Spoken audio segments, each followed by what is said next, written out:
굉장히 안타까운 소식이 전해졌습니다. 호주 시드니에서 유대인을 겨냥한 총기 난사 사건이 발생했습니다. 이에 따라 최소 16명이 사망하였고 최소 42명이 부상을 입는 참극이 발생했습니다. 문제는 전세계 주요 정부국에서 이슬람인들이 전세계 곳곳에서 이러한 총기 난사와 비슷한 공격을 이어나갈 수 있다고 경고하고 있는데요. 오늘은 이 내용 좀 제대로 다뤄보도록 하겠습니다. 팔아보시죠. 현지 시각으로 12월 14일 오후 5시에 시드니 인근 유명 해변인 본다이 해변에서 무차별 총격 사건이 발생했습니다. 이에 따라 용의자를 포함해 16명이 사망하였는데요. 호주에서 총기 난사로 10명이 넘는 사람이 사망한 것은 꽤 이례적인 일입니다. 현재 호주 경찰은 공범이 더 있는 것을 보고 수사를 진행 중인 상황입니다. 뉴사우스웨일스의 크리스 밀스 주총리는 이 사건이 시드니의 유대인 공동체를 겨냥한 것이라고 밝혔습니다. 이번 호주에서 발생한 총기 난사 사건으로 인해서 경찰 2명을 포함해 42명이 부상을 입었는데요. 현장에 있던 총격범은 2명이었습니다. 그중 1명은 경찰에 의해 사망했고요. 다른 1명은 중태에 빠져 체포되었습니다. 이 총격범은 전부 이슬람교 출신인 것으로 추정되고 있는데요. 이번에 발생한 호주에서의 총기 난사 사건을 좀 더 자세히 들여다볼 필요가 있습니다.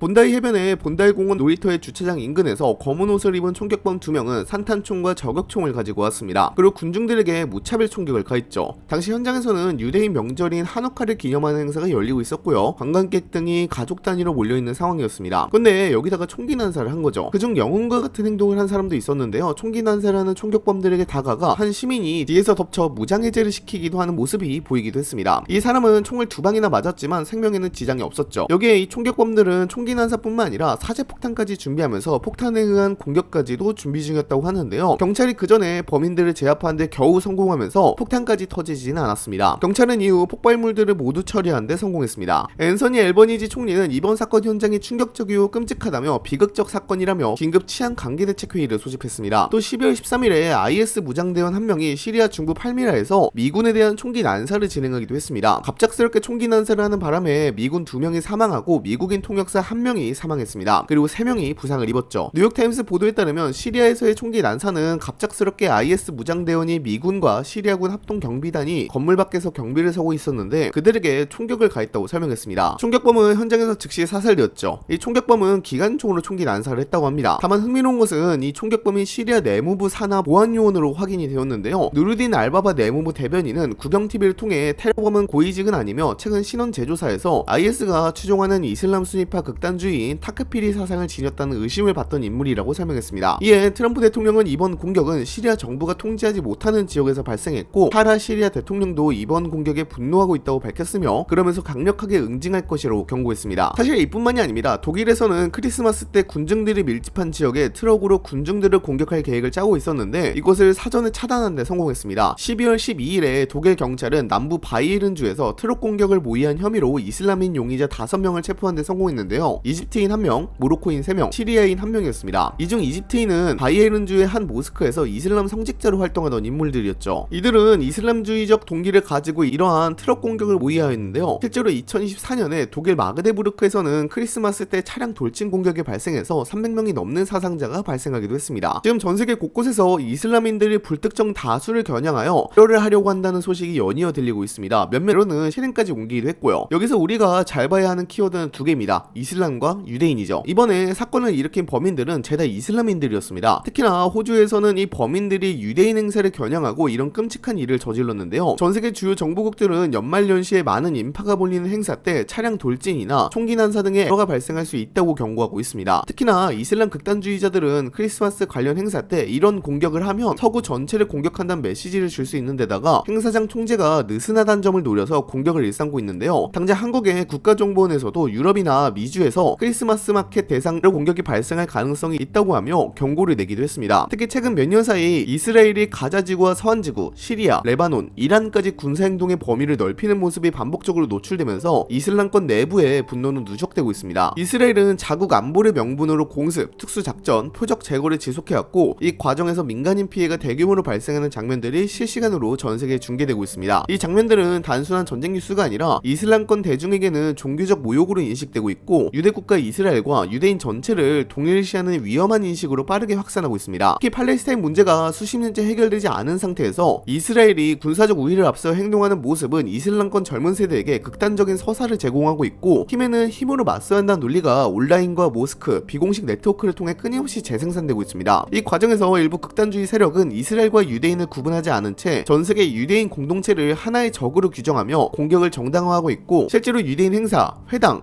학교, 커뮤니티 센터가 표적이 되는 사례가 눈에 띄게 늘어나고 있습니다. 이슬람 극단주의 선동에서는 이스라엘은 앞에 서 있는 적이고 서방은 그 뒤에서 조종하는 배우라는 구도가 반복적으로 등장하고 있으며, 이 프레임은 서방의 시민과 공공장소를 공격 대상으로 삼는 논리를 강화하는 데 활용되고 있습니다. 난민 문제, 차별 경험, 사회적 소외를 겪는 일부 이슬람권 이주민과 2세대 청년들은 이러한 메시지에 더욱 취약해지고 있고, 조직과 직접 연결되지 않은 상태에서도 온라인 선동만으로 급진화되는 사례가 빠르게 증가하고 있습니다. 그 결과 공격 방식은 점점 예측하기 어려워지고 규모는 작아지더라도 빈도와 잔혹성은 오히려 강화되는 흐름이 나타나고 있습니다. 이스라엘의 군사 행동이 계속될수록 중동 내부의 갈등만 커지는 것이 아니라 유럽과 호주, 북미 같은 서방 사회 내부에서도 종교 간 긴장이 함께 상승하고 있으며, 이는 외교 문제를 넘어 일상적인 안전을 위협하는 단계로 접어들고 있습니다. 지금 벌어지고 있는 이슬람인과 유대인 간의 충돌은 특정 지역에 국한된 분쟁이 아니라 전 세계 도시 한복판에서 언제든 현실이 될 수 있는 위험으로 변하고 있다는 점에서 더욱 심각하게 바라봐야 할 상황입니다. 사실 이러한 공격을 주도하는 세력은 놀랍게도 IS입니다. 사실 IS는 이미 다 무너졌습니다. 현재는 남은 세력들이 시리아와 이라크 사막 지역에 숨어서 명맥을 유지하고 있는데요. 문제는 이러한 극단주의 세력이 아직도 여전한 위협으로 평가받고 있다는 것입니다. 당장 시리아 등 중동 지역에서는 외딴 사막을 기반으로 한 극단주의 남은 세력에 의한 공격이 수없이 이어지고 있고요. 유럽, 미국을 비롯한 세계 여러 다른 지역에서도 이러한 극단주의 단체 추종자들이 계속해서 공격을 이어나가고 있습니다. 당장 이번 호주 총기 난사 사건에서도 IS가 배후인 것으로 확인됐죠. 이스라엘은 유대인을 겨냥한 공격을 강력히 규탄하고 나섰습니다. 이츠하크 헤르조그의 이스라엘 대통령은 예루살렘에서 열린 행사에서 호주에서 발생한 총기 난사를 지목하며 하누카의 첫 촛불을 켜려고 호주에 간 유대인들에게 타악한 무장단체원들이 매우 잔혹한 공격을 해 우리 형제자매들이 당했다며 거대한 반유대주의 물결에 맞서 싸울 것이라고 말했습니다. 이어 반유대주의를 없애는 노력을 강화해줄 것을 호주 당국에 촉구하기도 했죠. 현재 각 나라들은 이러한 공격을 막기 위해 안간힘을 가하는 모습입니다. 특히나 삼엄한 경비태세에 들어가는 나라들도 꽤 있는데요. 당장 독일은 곳곳에서 열리는 크리스마스 행사를 앞두고 CCTV를 대거 설치하고요. 입구 검문소와 콘크리트 장벽을 세우기도 했고요. 경비 인력을 증원하기도 했습니다. 프랑스도 전국 지방행정관과 치안 책임자에게 공문을 보내서 보안 조치 강화를 주문하기도 했는데요. 로랑 누네즈 내무장관은 테러 위협 수준이 매우 높은 점을 고려해 전국적으로 경계를 최고 수준으로 유지하고 보안 체계를 강화해주기를 바란다고 밝히기도 했습니다. 프랑스 내무부는 시민 보호와 통제를 최적화하기 위해 보행자 흐름 관리에 특히 주의를 기울이고 대규모 행사 시에는 주차나 통행 금지, 제한 명령을 내리고 지자체의 영상 감시 시스템도 적극 활용할 것을 요청하기도 했습니다. 물론 이에 따라서 경비 강화를 하다 보니까 비용이 증가하게 되다 보니까요. 크리스마스 행사를 준비하는 지자체들의 불만도 커지고 있기도 합니다. 하지만 그런데도 목숨보다 더 중요한 것은 없으니까요. 전 세계 각국은 이러한 공격을 막기 위해 어마어마한 비용을 쏟아붓고 있습니다. 이렇게 각국이 예민하게 반응하는 이유는 단순히 한두 건의 사건 때문이 아닙니다. 한 번의 공격이 연쇄적인 모방 범죄로 이어질 가능성이 매우 크기 때문입니다. 실제로 과거에도 특정 국가에서 발생한 이후 비슷한 수법의 공격이 다른 나라에서 잇따라 발생한 전례가 있었고, 정보기관들은 이를 가장 위험한 시나리오로 보고 있습니다. 결국 지금의 상황은 언제 어디서든 방심하는 순간 참극으로 이어질 수 있는 단계에 들어섰다고 봐야 합니다. 제가 보통 이런 말을 하지 않습니다. 부디 해외에서 크리스마스 행사 가실 때는 조심하시기 바랍니다. 경고가 많이 들어오고 있습니다. 이상 영상 마치도록 하겠습니다. 감사합니다.